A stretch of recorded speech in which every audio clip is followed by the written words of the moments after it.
বৈষ্ণবের আগমন এবং বৈষ্ণবের প্রস্থান দুই মঙ্গলময়। বৈষ্ণব এই জগতে আসেন আমাদেরকে কৃষ্ণ দিতে, কৃষ্ণ প্রেম দিতে, এবং এই জগৎ থেকে তারা প্রস্থান করেন আমাদেরকে তাদের মূল্য বোঝাতে। তারা যে ঐতিহ্য ছেড়ে গেলেন তা যেন আমরা বহন করতে পারি, পালন করতে পারি, সেই সুযোগ আমাদেরকে দেওয়ার জন্য। তাই তাদের গমনাগমন উভয়ই মঙ্গলময়, পরম মঙ্গলময়। তারা যখন এই জগতে আসেন তখন আমাদেরকে তারা প্রেম সম্পদ দান করতে আসেন, আর যখন যান তখন সেই প্রেম তাদের বিরহে আমাদেরকে পালন করবার শিক্ষা দিয়ে যান, সুযোগ দিয়ে যান। তাদের গুণাবলী সমূহ তারা কি শিক্ষা দিয়ে গেলেন সেই শিক্ষা জীবনে অনুশীলন করবার সুযোগ দিয়ে যান। আজকে অত্যন্ত শুভ তিথি। আমাদের ব্রহ্মমাধ্য গৌড়ীয় গুরু পরম্পরার একজন মহান বৈষ্ণব, পরম ভাগবত, নিষ্কিঞ্চন বৈষ্ণব শ্রীকৃষ্ণদাস বাবাজি মহারাজের আজকে তিরোভাব তিথি। সাক্ষাৎ বৈরাগ্য মূরতি, বৈরাগ্যের চরম পরাকাষ্ঠা বাবাজি মহারাজ।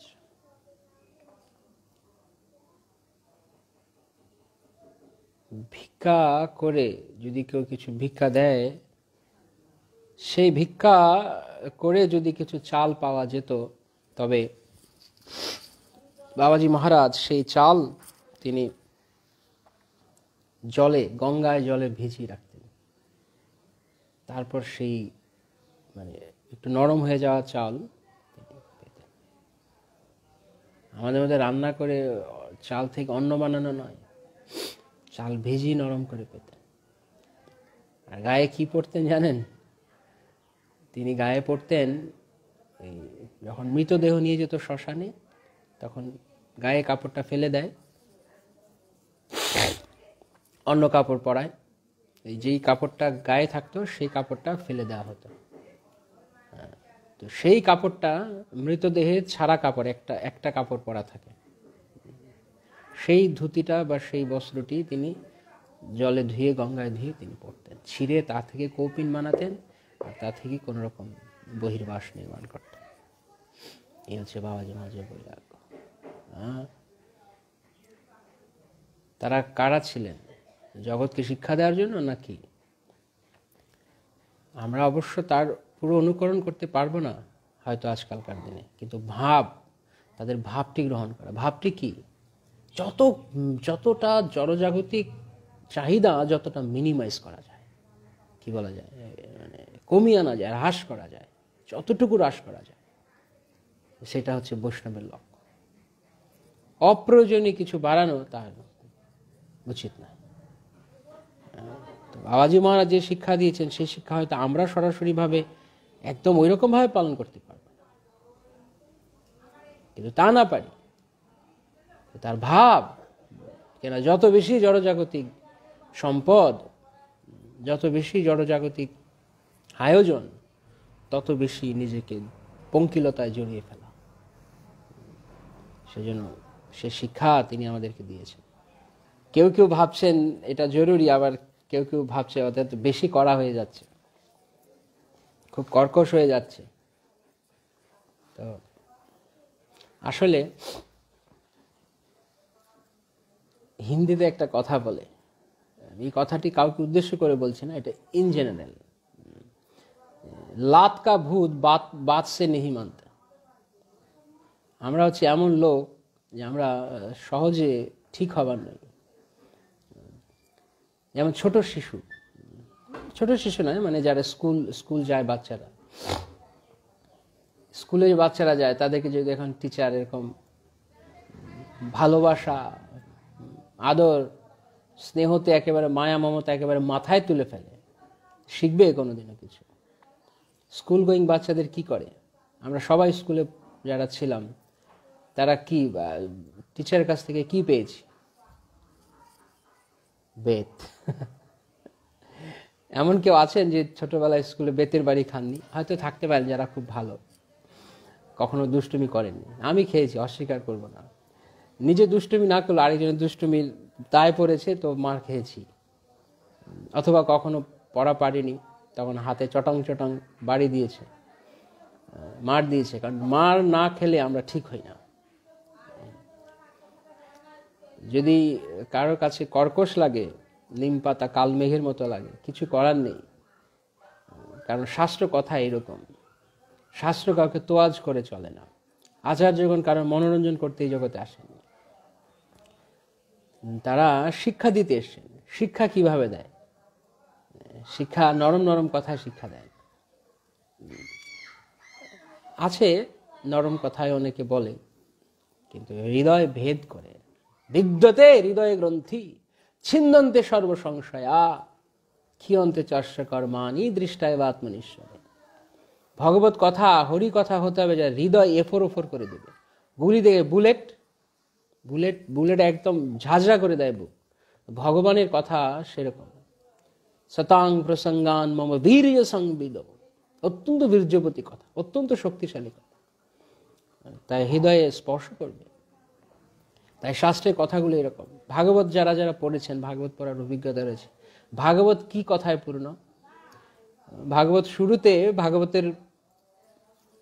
ভাগবতের মহিমা কীর্তন করে বলা আছে 3 নম্বর শ্লোকে, রসমালয়ম রসমালয়ম।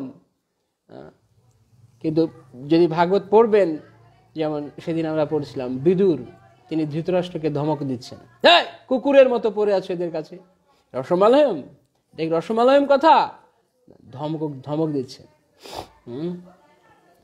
এরকম বিভিন্ন জায়গাতে শুধু মানে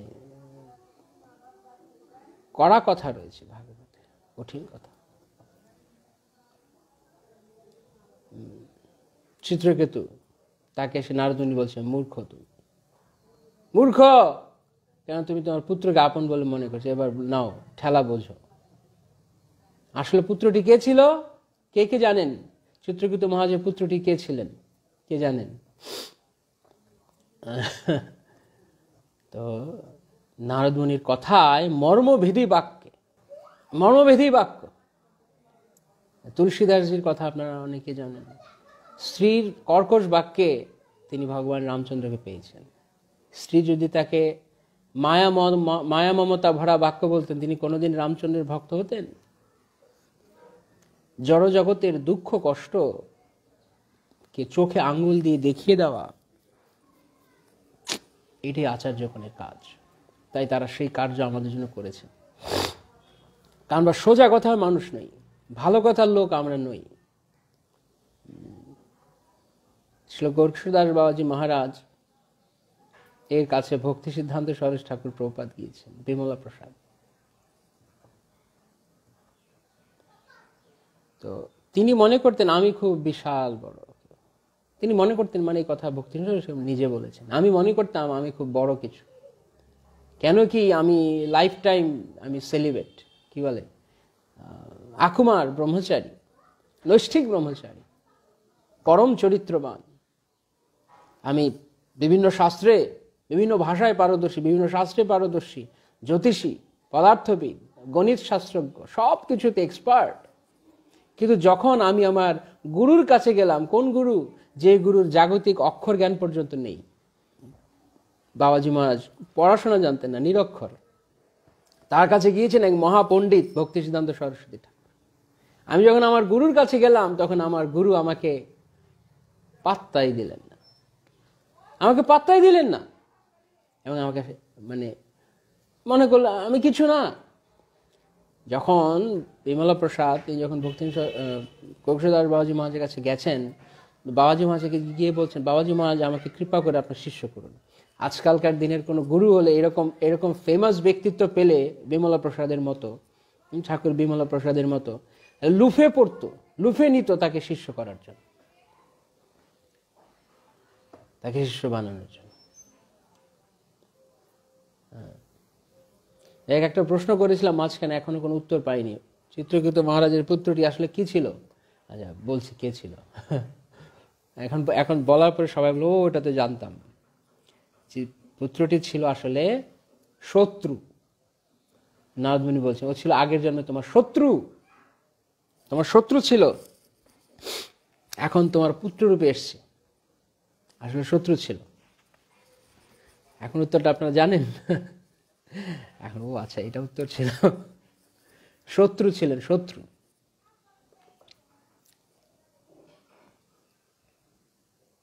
শিক্ষা দেওয়ার জন্য বন্ধুর বেশ ধরে এসছে। কারণ আমরা আপনজনদের কাছ থেকে যখন আঘাত পাই তখন আমরা বেশি লাগে। বাইরে রাস্তা দিয়ে যাওয়া লোক দু চারটে কথা বলে গেলে কিছু লাগে না, কিন্তু নিজের লোকেরা কথা বললে কি হৃদয়ে দাগা লাগে, একদম যেন বুলেট ছেড়ে দিয়েছে, তীর মেরে দিয়েছে বাক্যবাণের দ্বারা, তীক্ষ্ণ বাক্যের দ্বারা আপন জনের। তো শত্রু আপন হয়ে এসছে। যাই হোক, যা বলছিলাম, তো তিনি গিয়ে যখন বলছেন আমাকে দীক্ষা প্রদান করুন, না না আমি তোমার গুরু হওয়ার যোগ্য নেই।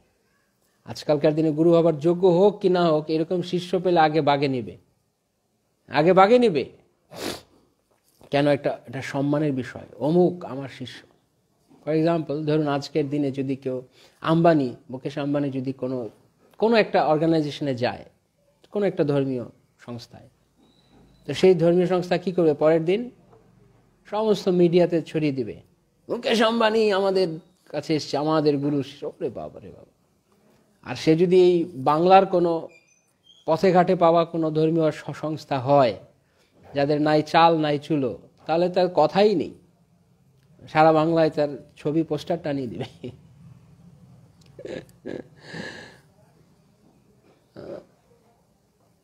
অহংকারের বিষয় হয়ে যাবে, অমুক আমার শিষ্য। কিন্তু গৌরকিশোর দাস বাবা পাত্তাই দিলেন না, আমি তোমার গুরু হওয়ার যোগ্য নেই, বহু গুরু আছে, বহু বাবাজি আছে, ভক্ত আছে, তাদের না আমি আপনার কাছে দীক্ষা নেব, আমার বাবা বলে দিয়েছে আপনি আপনার কাছে আমাকে দীক্ষা নিতে হবে, আপনি আমার গুরু, আমার পিতা আমাকে নির্দেশ করে দিয়েছেন। তো না, আমি কারো গুরু হবার যোগ্য নই, আমাকে মহাপ্রভুর অনুমতি, আপনি অনুমতি নিন মহাপ্রভুর কাছে, আমি কালকে আবার আসবো কেন। ঠিক আছে, যাও। পরের দিন আবার এসে, বাজি মহারাজ আমাকে করুণা করে আপনার শিষ্য রূপে গ্রহণ করুন। তুমি কে কে কে বাপু? দেখুন অবস্থা, গতকালকে এসে ভুলে গেছেন। এরকম একজন বিখ্যাত ব্যক্তিত্ব, এমন একজন চুম্বক পার্সোনালিটি, তাকে ভুলে গেছেন। কেন কি? তারা কৃষ্ণ চিন্তায় এত মগ্ন থাকেন, কে কাকে দেখলেন, কার সঙ্গে কথা বলে তার কাছে জরুরি নয়,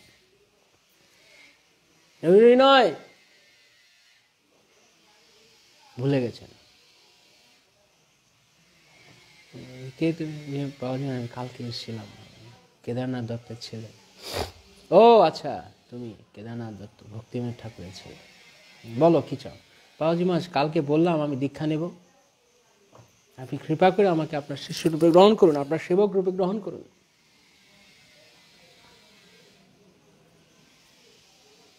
আমি মহাপ্রভুর অনুমতি ছাড়া পারবো না। আপনি বললেন কালকে অনুমতি, ভুলে গেছি। কি হয়েছে, আজকে আবার নিয়ে নিন, আপনার সাথে তো মহাপ্রভু সবসময় কথা হয়।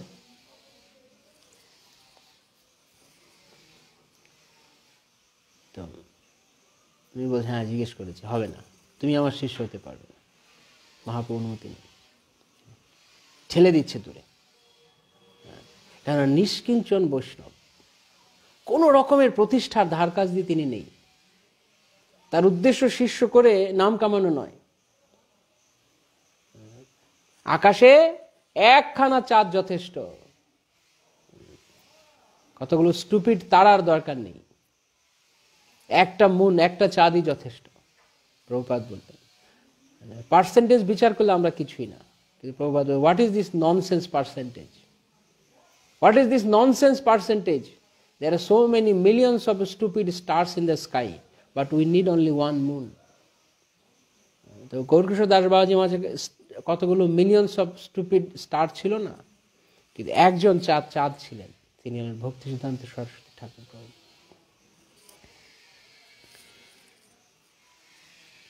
পরীক্ষা করছেন, বাজিয়ে নিচ্ছেন। গুরু শিষ্যকে বাজাবেন এবং শিষ্য গুরুকে পরখ করে নেবেন। শাস্ত্রে হরিভক্তি বিলাসের নিয়ম রয়েছে, নির্দেশ রয়েছে। গুরু কিভাবে শিষ্যকে দেখবেন? অপেক্ষা করাবেন, ট্রেনিং। এই জন্য আমাদের সংস্থায় প্রভুপাদ নির্দেশ দিয়ে গেছে, একটা নির্দিষ্ট সময় অবজারভেশনে থাকবে, তারপর তাকে নেবেন। আর শিষ্য কিভাবে দেখবে? গুরুর বড় বড় চুল আছে, দাড়ি আছে, গুরু পেটটা মোটা হোদলা আছে, না ভাই, গুরু খুব সস্তায় পাওয়া যায়, যা বলি তাই মেনে নেয়, এটা গুরু নয়। গুরু মানে যিনি সাধু এবং শাস্ত্রকে প্রতিফলন করবেন, তাদের কথা তিনি তুলে ধরবেন, তিনি গুরু। যে সে লোক গুরু নয়, যে সে লোক গুরু হতে পারে না।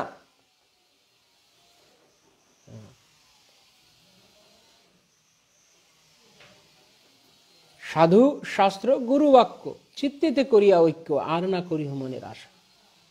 নরোত্তম দাস ঠাকুর মহাশয় বলছেন। আরেকজন গুরু সেবার চরম পরাকাষ্ঠা। সাধু শাস্ত্র গুরু বাক্য, কখনো গুরু কথা বদলাবেন না শাস্ত্রে, তাহলে তিনি গুরু নন। সাধু কখনো উল্টো কথা বলবে না, শাস্ত্র যা বলেছে, কারণ শাস্ত্র সাক্ষাৎ ভগবান। সাধু এবং গুরুর কাজ হচ্ছে শুধু সেই কথাকে নিজের উপলব্ধির দ্বারা, নিজের বিশ্লেষণের দ্বারা লোকের কাছে বোঝান, এর চেয়ে বাইরে তিনি কিছু করবেন না। আমরা অনেক সময় দক্ষিণার জোরে গুরুর সিদ্ধান্ত পাল্টাতে চাই। গুরুদেব আমি বড় ডোনার, আমাকে একটু দেখুন আপনি। মানে আমরা বলি না ডোনার, কিন্তু আকার ইঙ্গিতে।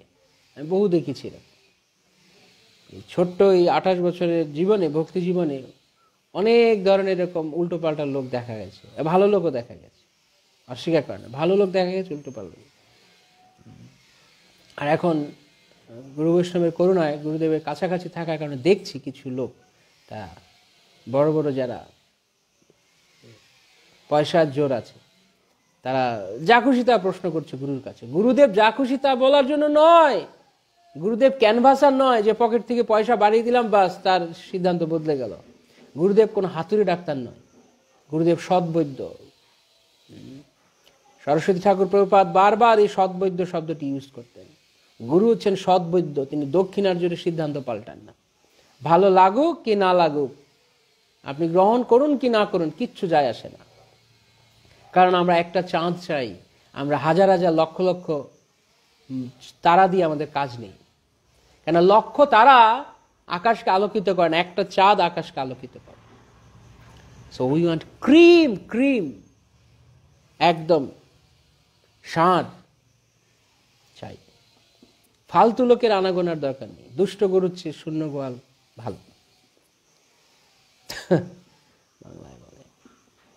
যেখানে অনেক জায়গাতে অনেক ধরনের কথা পাওয়া যায়, অনেক ধরনের মানে পিঠ চাপড়ানো পাওয়া যায়, ইউ আর মোস্ট ওয়েলকাম পিঠ চাপড়ানোতে যাওয়ার জন্য। কিন্তু শাস্ত্র কথা যদি হতে হয় তো সত্যিকারের কথা, সেখানে আমাদেরকে মানতে হবে। আমি পারছি না, সেটা আমার দোষ, শাস্ত্রের নয়, আচার্যগণের নয়। তার আরো কর্কশ বাক্য বলেছে। লোচন দাস ঠাকুর বলছে যে নিতাই মানে না, আমি মুখে আগুন লাগিয়ে দিচ্ছি, মুখাগ্নি করে দেব। এটা কি কর্কশ কথা নয়? এটা কি কড়া কথা নয়? না কি মনে হয়? বৃন্দাবন দাস ঠাকুর বলছে লাথি মারো তার শিরে যার গৌর নিত্যানন্দে ভক্তি নেই। মাথায় লাথি মারো। মা মায়াকারে মা, র র ওকার উপরে চন্দ্রবিন্দু, মারো মানে আমি মারি, ওই মারো না, এটা হচ্ছে মারো, আমি লাথি মারি তার শিরে। আরো কড়া ভাষা তারা বলছে। ধৃতরাষ্ট্রকে বিদুর বলছে কুকুরের মতো পড়ে আছেন আপনি এখানে, লজ্জা করে না আপনার? কি কথা, হৃদয় ভেদী কথা। সে ব্রাহ্মণ কৃষ্ণ শর্মা, তিনি যখন চিন্তামণির কাছে গিয়েছেন, আমি তোমাকে ছাড়া বাঁচবো না, আমি তোমাকে, বাবার শ্রাদ্ধ অনুষ্ঠান শেষ, চিন্তামণির কাছে। চিন্তামণি, লজ্জা করে না আপনার? আপনার আমার প্রতি, আমার এই জড় দেহটার প্রতি এত আসক্তি, তার এক বিন্দু যদি আপনি কৃষ্ণকে দিতেন, এক বিন্দু যদি আপনি ভগবান শ্রী হরিতে থাকতো, আপনার জীবন সার্থক হয়ে যেত। ছি, ধিক্কার, থুৎকার আপনাকে।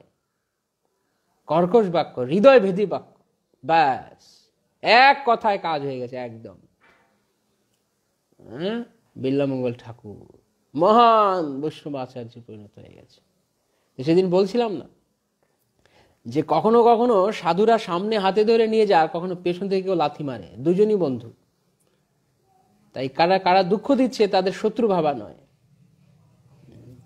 ভালো যারা চায় তারা শাসন করে, যারা চায় বকে যাক, নষ্ট হয়ে যাক, বখাটে হয়ে যাক, তারা আদর দেয় বেশি। যে সমস্ত শিক্ষকের আমাদের ছোটবেলায় একদম উত্তম মধ্যম দিতেন আচ্ছা মতো, আমরা ঠিক হয়েছি তাদের। বেশি আদর দিয়েছে, বাংলায় বলে নাই দিলে কুকুর কি মাথায় ওঠে, নাই দিলে মাথায় ওঠে। আমরা আমাদের আচার্যগণ এই জন্য বারবার সাবধান করে দিচ্ছি, না শুনিলি সাধুর কথা, ইহ পরকাল দুকাল খোয়ালি মন, খাইলি আপনার মাথা। নরোত্তম দাস ঠাকুর বলছেন, বিষ খাচ্ছ বিষ, বিষয় বিষম বিষ সতত খাইল, গৌর কীর্তন রসে মগন না হইল। তারা বলছেন এই কথা যে বিষয় মানে কৃষ্ণ ছাড়া থাকা মানে বিষ খাওয়া। কর্কশ কথা নয়, করা কথা নয়, প্রয়োজন রয়েছে আমাদের। এরকম আরো বহুত এক্সাম্পল আছে শাস্ত্রে। যে মাথায় বাজ পড়ুক যার গৌর নিত্যানন্দের রতি নেই, কিরকম কথা ভাবা যায়। শুনে মনে অভিশাপ দিচ্ছে, কিন্তু প্রকৃতপক্ষে মঙ্গল চাইছে। অনেক সময় অনেককে কাউকে যদি আপনি ভগবানের মানে ঠিক করে বোঝাতে যান, কিন্তু বলছেন দেখো এটা করো না, এটা করলে কিন্তু এরকম ক্ষতি হবে, ও তুমি অভিশাপ দিচ্ছ আমাকে। অভিশাপ নয়, যেমন কর্ম তেমন ফল, তেমন ফল। তো যেটা বলছিলাম বাবাজি মহারাজ, তো উনি ভক্তি সহস্রাকে স্বীকার করছেন। ঠাকুর ভক্তি সিদ্ধান্ত তিনিও ছাড়ার পাত্র নন, নাছর বান্দা,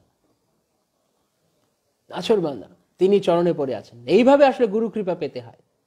দক্ষিণা যায় গুরুদেব নিচ্ছে না আমাকে, ঠিক আছে, অন্য গুরুর কি অভাব আছে? অনেকে বলছে আমার হবে না দীক্ষা, আমি কি বলছি আমি 4টে নিয়ম 16 মালা ঠিকঠাক পালন করছে না, তো গুরু হয়তো বলেছে যে তোমার এখন হবে না, তুমি দরকার নেই আমার এই গুরু। গত বছর এরকম একটা মূর্খ এসেছিল গুজরাট থেকে, বাঙালি, গুজরাটে থাকে, তো সে ঠিকঠাক কিছু পালন করছে না, তো কিছু রিপোর্ট এসছে এবং কিছু নিয়ম যেগুলো পালন করতে, সেগুলো দীক্ষার জন্য যেগুলো কিছু পালন করছে সেগুলো করছে না। তো তখন তাকে বলা হয়েছে যে আপনি পরে আসুন।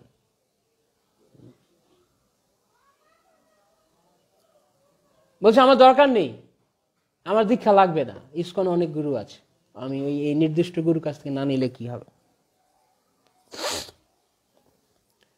মানে আমি যা খুশি তা করি, গুরু আমাকে গ্রহণ করতে হবে। গুরু কি আমার চাকর নাকি? গুরু কি আমার ভক্তি সহস্রাকে প্রভুপাদ বলছে গুরুকে কখনো বেতনভুক্ত কর্মচারী মনে করতে নেই। গুরু আমার কর্মচারী নন, আমি পয়সা দিব, গুরু আমার দক্ষিণার জোরে কথা বলিয়ে দেবে। জানি না আমি এত টাকা ডোনেট করি, এই করি, সেখানে কি করবে তুমি? কাকে ডোনেট করছো তুমি? মূর্খ কোথাকার, কাকে ডোনেট করছি আমরা? আমরা সে বলে আমরা মন্দিরে এই দিয়েছি ওই দিয়েছি, বিরাট বড় স্পন্সর ডোনেশন। কি, কাকে দিয়েছি? কার টাকা দিয়েছি কাকে? বলুন, কার টাকা কাকে দিয়েছি? কার টাকা কাকে দিয়েছি আমরা? গঙ্গার জলে গঙ্গা পুজো, হ্যাঁ, ভগবানের অর্থ ভগবানকে দিয়ে বলছে আমি ডোনেট করেছি ভগবানকে। ভগবান গরিব পড়ে গেছে, ভগবানের বৈকুণ্ঠের কোনো কিছু নেই, চিন্তামণি বৈকুণ্ঠ ধাম, তো এখানে কিছু নেই, এখন আমরা ডোনেট করে ভগবানকে খাইয়ে পরে বাঁচিয়ে রাখছি। ভাবখানা এমন। এভাবে নয়, গুরুর কৃপা। গুরুর কৃপা চোখের জলে পেতে হয়, যা ভক্তিনাথ সাহা ঠাকুর পেয়েছে। কোনোভাবেই যখন বাবাজি মা স্বীকার করছে না, তখন কান্না করে দিয়েছে, কাঁদতে কাঁদতে বলছে আপনি যদি আমাকে গ্রহণ না করেন, হ্যাঁ, কাঁদিয়া কাঁদিয়া প্রাণ না রাখিব আর। ভক্তি ঠাকুর যে মনোভাবটা তুলে ধরেছে, যোগ্যতা বিচারে কিছু নাহি পাই, তোমারও করুণা সার, করুণা না হইলে কাঁদিয়া কাঁদিয়া প্রাণ না রাখিব আর, প্রাণ না রাখিব আর। যোগ্যতা বিচারে আমি গিয়ে বলছি আমার এই যোগ্যতা আছে, আমি এই করেছি সেই করেছি, যোগ্যতা বিচারে কিচ্ছু নেই, সবকিছু গুরুর, সবকিছু কৃষ্ণের। আপনি করুণা করে আমাকে গ্রহণ করুন। যখন কেউ বলবে আমার কোনো যোগ্যতা নেই, যদি গুরু মহারাজ কৃপা করে আমাকে দীক্ষা দেন, এটা হচ্ছে প্রকৃত মনোভাব। না আমি যোগ্য, আমি এই করেছি সেই করেছি। হ্যাঁ, আমি জানেন অনেকে বলছে আমি for many years I have been following, আমি how many years, আমি জিজ্ঞেস করছি how many years, বলছে last 3 years। ওরে বাপ রে বাপ, লাস্ট 3 years ধরে সে নিয়ম ফলো করছে, কি বাহাদুর হয়ে গেছে।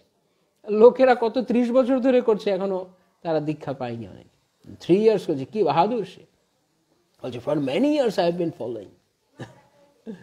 কথা শুনে মনে হচ্ছে কত যুগ যুগ ধরে করছে। ধ্রুব মহারাজের তপস্যা দেখেছেন, 6 মাস একদম, কি তপস্যা, সারা পৃথিবীর শ্বাসরুদ্ধ করে দিয়েছেন ধ্রুব মহারাজ, এমন তপস্যা করেছেন।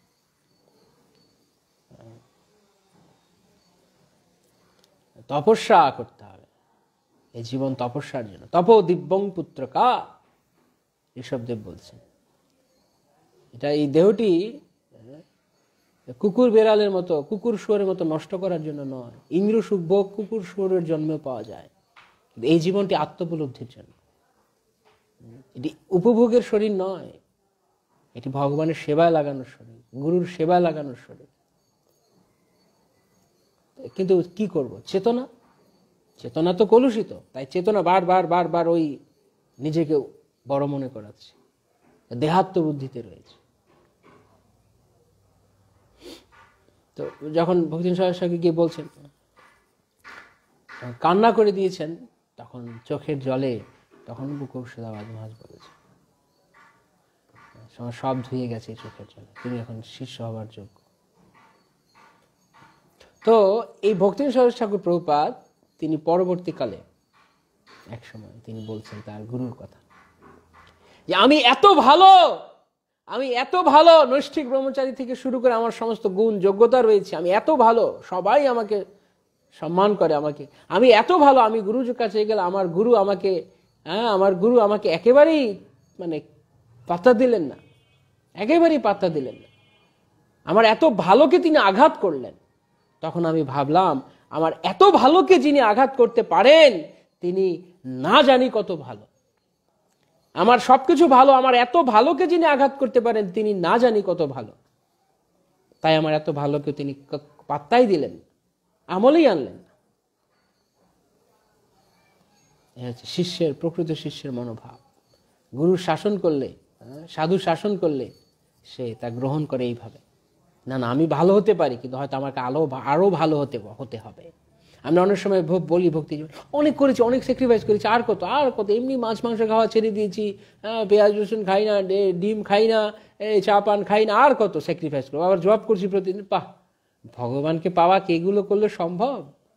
শুধু এগুলো করলেই হৃদয়ের সুপ্ত জড় বিষয় বাসনা, আসক্তি রূপ নোঙর তুলতে না পারলে কিচ্ছু হবে না। জড় জগতের প্রতি, বিষয়ের প্রতি আসক্তি না তুলতে পারলে কিচ্ছু হবে না। ভক্তিচন্দ্র সরস্বতী ঠাকুর প্রভুপাদ বলছেন সেই কাহিনীতে, রাজার ছেলের বিয়ে, সব বরযাত্রী নিয়ে নৌকায় উঠে গেছে, বজ্রা নৌকা বিশাল বড়, আর মাঝি সারা রাত নৌকা বাইছে, হু হু হু হু হু, সারা রাত নৌকা বাইছে। সবাই খুব ভেতরে আনন্দ ফুর্তি করছে, কেন কালকে সকালবেলা বিয়ে করতে যাচ্ছে, কালকে সকালে বিয়ে। সকালবেলা উঠেছে সেই রাজামশাই বেরিয়েছে ভেতর থেকে, বেরিয়েছে যেই ঘাটে ছিলাম সেই একই ঘাট মনে হচ্ছে, আবসা আবসা আলো তো সকালে, হে এ তো একই ঘাট, এই তুমি কি করছো এখানে? বলছে রাজামশাই দেখছেন আমরা নৌকা পাইছি, ঘেমে গেছি একদম। কোথায় কোথায় আছো, কোন ঘাটে আছো? বলছে এই তো প্রায় চলে এলাম। এই বেটা মূর্খ, তাকিয়ে দেখ কোথায়। যেই ঘাটে কালকে রাতে শুরু করেছিল নৌকা বাবা, সেই ঘাটেই আছে। মহারাজ আমরা যে এতক্ষণ নৌকা বাইলাম, আমাদের তো ঘাম বেরিয়ে গেছে, ঘাম ছুটে গেছে। ঘাম ছুটলে তো কাজ হবে না, শুধু ঘাম ছোটাই সবকিছু নয়, লক্ষ্য রাখতে হবে আমি ঠিক ডিরেকশনে যাচ্ছি কিনা। হ্যাঁ, লক্ষ্য রাখতে হবে আমি আমি একটা গুরুত্বপূর্ণ বিষয় আমি কেয়ার করছি। সেটা কি? রাজা দেখাচ্ছেন, দেখো তুমি নোঙরটি তোলনি। নৌকার যে নোঙর থাকে না, ঘাটে লাগানো থাকে, নোঙর ওখানে বসিয়েই সে কি লাভ হবে? সারা রাত নৌকা বাইলেও লাভ নেই। তো ভক্তিবিনোদ সরস্বতী ঠাকুর প্রভুপাদ বলছেন, আসক্তিরূপ নোঙর, জড় জগতের আসক্তিরূপ নোঙর যতক্ষণ আমরা না তুলব, আমার পুত্র, আমার কন্যা, আমার স্ত্রী, আমার স্বামী, আমার ঘর, আমার ব্যালেন্স, আমার এলআইসি, আমার সব কিছু আমার রয়েছে, আমার আত্মীয় স্বজন, আমার অনেক সহায় সম্বল রয়েছে, কোনো লাভ নেই। আসক্তি। তাই ভগবত কথা হচ্ছে আসক্তিকে কাটানোর জন্য। হৃদয় গ্রন্থি, বিদ্যতে হৃদয় গ্রন্থি, গ্রন্থি গিট, গিট লেগে আছে। আসক্তি মানে গিট লাগানো, তো সেই গেরও খুলতে হবে, তো কাজ হবে। তো যদি আমরা আসক্তিরূপ নোঙর না তুলি, তাহলে বড় ভক্তি জীবন বহু করলেও কোনো লাভ নেই,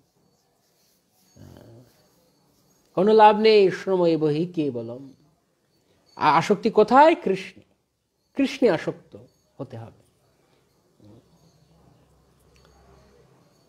ধর্ম ধর্ম সনুষ্ঠিতস্য পুংসাম বিশ্বক্সেন কথাশয় নোৎপাদে দিয়দি রতিম সময় বহি কেবলম। যদি ভগবানের রতি না হয়, ভগবানের কথায় রতি না হয়, শুধু গ্রাম্য কথায় রুচি, তাহলে নষ্ট, জঘন্য অবস্থা। কৃষ্ণ কথায় যদি রুচি না করে দেওয়া, কোনো লাভ নেই। ভাগবত কর্কশ কথা বলছে, কঠিন কথা, শ্রম এই বহি কেবলম। হ্যাঁ, আমি হয়তো ভাবছি কি রে, আমি এত কিছু করছি, আর এই সাধুরা, এই গুরুদেব আমাকে এরকম বলছে, আমি নাকি কিছুই হচ্ছে না আমার। হ্যাঁ, এরা লাগবে না আমার, এই সাধু, এই গুরু আমার লাগবে না। লাগবে না তা কার কি, কিছু আসে যায় না। যে যে করা কথা শোনার মানুষ, সে জীবনে বড় হতে পারে। কি মনে হয় আপনাদের? যে বাচ্চাগুলো আদরে বাদর হয় ছোটবেলার থেকে, ওগুলো নষ্ট হয়ে যায়।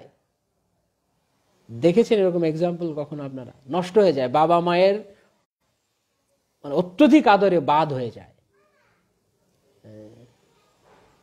বাদ হয়ে যায়, নষ্ট হয়ে যায়। যারা কড়া কড়া শাসনে বড় হয়, সেগুলো ঠিক হয়। ঘাত প্রতিকূলতা সহ্য করে তারা বড় হয়, তারা জীবনের সময় বড় হতে পারে। ঠিক তদ্রূপ ভক্তি জীবনের। কিছুদিন আগে আমাদের মহারাজ অপ্রকট হলেন, ভক্তি মাধুর্য গোবিন্দ মহারাজ, মাখনলাল প্রভু। মহারাজ বলতেন, ইজি কামিং ইজি গোয়িং। ভক্তি জীবন যত তুমি সহজভাবে এসছো আর সহজ সহজ করে চালাচ্ছ, easy going, easy coming easy going. যেমন ভাবে আসবে এমনভাবে হট করে ভক্তি জীবন থেকে স্লিপ করে চলে যাবে, খুঁজেও পাওয়া যাবে না। তাই সবকিছু একবারে চলবে আর হরিভজন চলবে, কোনোদিন হবে না, কখনো হবে না। একটা বাদ দিলেই তবে আরেকটা হবে। বিষয় ছাড়িয়া সে রসে মজিয়া, মুখে বলো হরি হরি, মুখে বলো হরি হরি। ওই এদিক ওদিক খাবো, পকেট ভরবো, হ্যাঁ, আর আকথা কুকথা বলে বেড়াবো, গ্রাম্য কথা বলবো, আর হরিভজন করবো, এটা একসঙ্গে হবে না। তাই ভক্তি সিদ্ধান্ত গৌরকিশোর দাস বাবাজী মহারাজ চোখেও দেখতে পারতেন না, দু চোখে সহ্য করতে পারতেন এই সমস্ত ভণ্ড লোকদের। একদিন উনি উনি কুটিরে আছেন উনার, তো পাশে দিয়ে কেউ একজন যাচ্ছে, আর এরকম বলতে যাচ্ছে, পাষাণে কুটিব মাথা অনলে বসিব, গাইতে গাইতে যাচ্ছে। আর বাবাজি মহারাজ বুঝেছে এ ভণ্ড, ভেতরে কোনো ভাব নেই, শুধু শুধু ওপর দিয়ে দেখাচ্ছে, লোক দেখানো।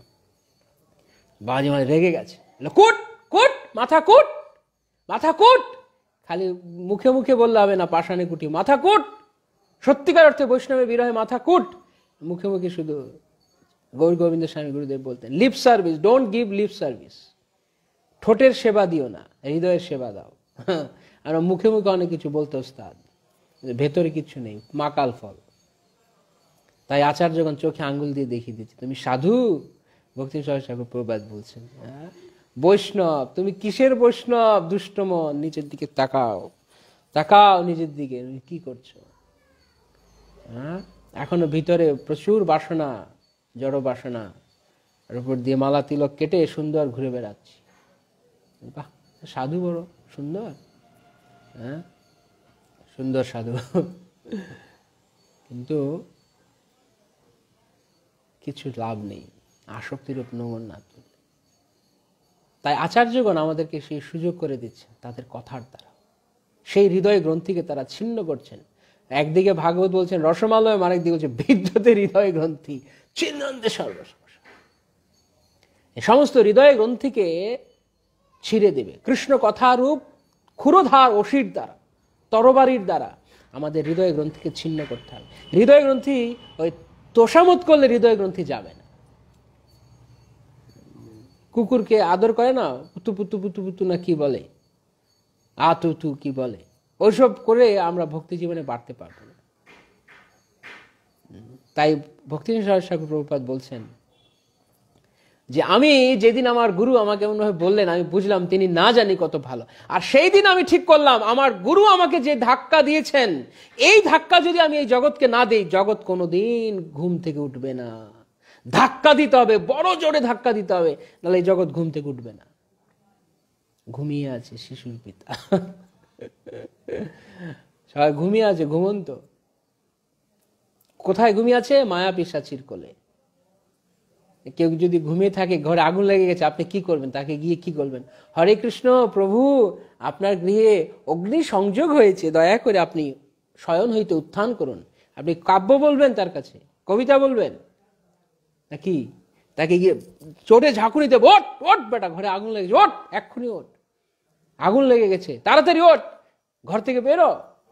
আচার্য যখন সেরকম বলছেন, সংসার ও দাবানল নিরলোক, আগুন লেগে গেছে, দাবানল বনে আগুন লেগেছে। যখন বনে আগুন লাগে তখন বনের সমস্ত পশু পাখিরা ছুটতে থাকে, দিক বিদিক হারা হয়ে, দিশেহারা হয়ে ছুটতে থাকে। ঠিক তদ্রূপ আমাদের ঘরে আগুন লেগে গেছে। এই জড়জগতে আগুন, এটা একটা সংসার অরণ্য, এই অরণ্যে দাবানল আগুন জ্বলে গেছে, ঘরে আগুন লেগে গেছে। কার কার সেই ফিলিংস আছে যে আমার ঘরে আগুন লেগে গেছে, ইমার্জেন্সি ফায়ার সার্ভিসকে ফোন করো।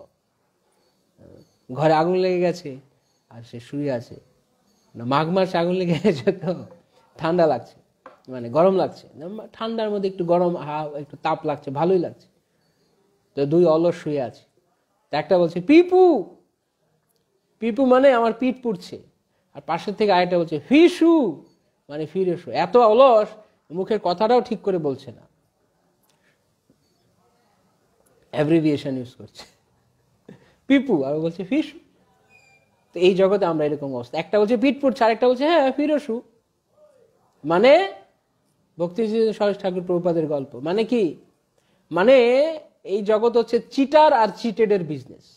শ্রীল প্রভুপাদ বারবার বলতেন, this material world is full of cheaters and cheated, because people want to be cheated. তারা চায়, ও বলছে পিপু, ও যে ডাকবে, ও যে ধাক্কা দিয়ে উঠাবে তা নয়, বলছে ফিসু। অ্যাডজাস্টমেন্ট করো, অ্যাডজাস্ট করো, এই জগতে আরেকটা অ্যাডজাস্ট করো, ঠিক হয়ে যাবে, ভালো হয়ে যাবে, এখানে সুখী হতে পারবে। ফিরে শু, ফিরে শু, তাহলে গায়ে আগুন লাগবে না। মূর্খ কোথাকার, ফিরে শুলে আগুন লাগবে না, গা পুড়বে, পুড়ে খাক হয়ে যাবে, বেরো এখান থেকে। তাই আচার্যগণ বলছে এটা থাকার জায়গা নয়, এই জড়জগৎটা ভদ্রলোকের থাকার জায়গা নয়, নেস্টি প্লেস, জঘন্য জায়গা। ভক্তি সরোজ ঠাকুর প্রভুপাদ বলতেন এই জগৎ ভদ্রলোকের থাকার জায়গা নয়। তাহলে আমরা যারা এখানে থাকতে চাই, এখানেই সুন্দর ব্যবস্থা করে একদম লাক্সারিয়াস লাইফ, হোয়ার রিলিজিয়ন মিটস লাক্সারি, হোয়ার লাক্সারি মিটস রিলিজিয়ন। দেখছি এক জায়গায় সাইনবোর্ডটা নিয়েছে, এক ধামে বিশাল বড় মানে হাইফাই অ্যাপার্টমেন্ট ফ্ল্যাট করেছে, কিছু লোককে আকর্ষণ করছে, হোয়ার লাক্সারি মিটস রিলিজিয়ন। কি সমস্ত কথাবার্তা বলছে আজকালকার দিনে, মানে খিচুড়ি আর কি, ডাল অন্ন, ডাল চাল সব মিশিয়ে একটা খিচুড়ি বানাচ্ছে। বিলাসিতা আর ধর্ম করা, ভক্তি করা নাকি এক জায়গায় মিশবে, হোয়ার লাক্সারি মিটস রিলিজিয়ন। আর লোকেও তাই, আজকালকার দিনে লোকেও তাই। ওই যে পিপু আর ফিসুর সব দল, একটাই বলছে পিপু আর একটাই বলছে ফিসু।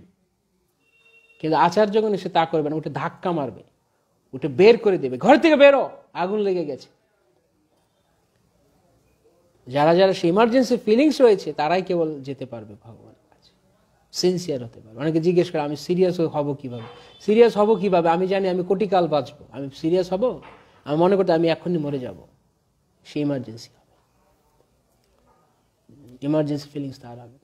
তাই যারা যারা ইমার্জেন্সি অনুভূতি নিয়ে জরুরি অবস্থা পড়ে গেছে, জরুরি অবস্থায় কি হয়, সব কোনো লোকাচার বন্ধ। তখন জরুরি অবস্থা মানে একদম একটা শুধু স্ট্যান্ড অর্ডার থেকে সেটা আমাদের সেই অবস্থা, জরুরি অবস্থা। আমাদের কৃষ্ণ ছাড়া উপায় নেই, কৃষ্ণ চরণ ছাড়া গতি নেই আমাদের, নিত্যানন্দ প্রভুর চরণ ছাড়া। তাই যারা ইমার্জেন্সি সিরিয়াসলি ভক্তি করতে চান তারা বলো নিতাই নিতাই নিতাই নিতাই। ভক্তিনাথ ঠাকুর বলছেন আর নাইকো কলির ভয়, হ্যাঁ, নিতাই চরণ বিনায় আর নাহিক আশ্রয়, আর কলিরও কোনো ভয় নেই। ভক্তি বিনোদ ডাকি কয়, নিতাই চরণ বিনায় আর নাহিক আশ্রয়। নিত্যানন্দ প্রভুর চরণ ছাড়া আমাদের আর কোনো আশ্রয় নেই। নিত্যানন্দ আমাদের একমাত্র দয়ার সাগর, দয়ার ঠাকুর নিত্যানন্দ আমাদের ভরসা। নিত্যানন্দের করুণা দৃষ্টি যার লাভ হয়েছে, নিত্যানন্দ বলছে তোমরা শুধু হরিবল বলো, বাকি সব কাজ আমার। দয়ার ঠাকুর যথেষ্ট রে ভ্রাত কুরু হরি হরি ধান মনীষম ততব সংসারাম্বধি তরুণ দায় মই লাগে। তোমরা কেবল হরিবল বলো, হরিবল হরিবল, হরি হরি বল হরি বল, বাকি সব কাজ তোমার সংসার সমুদ্র উত্তীর্ণ করার দায়িত্ব আমার। গুরু হরি হরি ধান মনীষম, বাকি সব কাজ আমার। আমরা এখন অনেক সময় আচার্যদের কথা অন্যভাবে নেই, চালাক না সব লোক, এখন বড় চতুর হয়ে গেছে। চতুর বলবো না, এটাকে বলবো ধূর্ত, খুব ধূর্ত লোক এখন। শাস্ত্র কথা থেকে, আচার্য কোনো কথা থেকে শুধু ফাঁক ফোকর বের করার চেষ্টা করে, কথায় একটু গ্যাপ পাওয়া যায়। তাই তারা অনেক বলতে পারে যে নিত্যানন্দ প্রভু তো বলেছেন শুধু হরি বল বল, বাকি সব কাজ আমার। নিত্যানন্দ প্রভু কি বলেছেন, কুরু হরি হরি ধান মনীষ, নিরন্তর হরিনাম করো, নিরন্তর। আমরা কি নিরন্তর করছি? মাঝখানে মাঝখানে একটু হরি বল, আবার একটু চাখুম খেয়ে আসি, ও দুটো হবে না একসঙ্গে। বিষয়ও খাবো, বিষয়ের আনন্দ নেব, আবার হরি বল বলবো, দুটো একসঙ্গে না। গোলে মালে হরি বল দিলে হবে না, হৃদয় দিয়ে ঐকান্তিক ভাবে আমাদের সিরিয়াস হতে হবে। ওই পিপু ফিসুদের দলে আমাদের থাকলে চলবে না, জগৎকে ধাক্কা দিতে হবে। তাই বাবাজি মহারাজ তিনি এই কঠোর বৈরাগ্যের মধ্য দিয়ে সেই কথা শিক্ষা দিয়েছেন।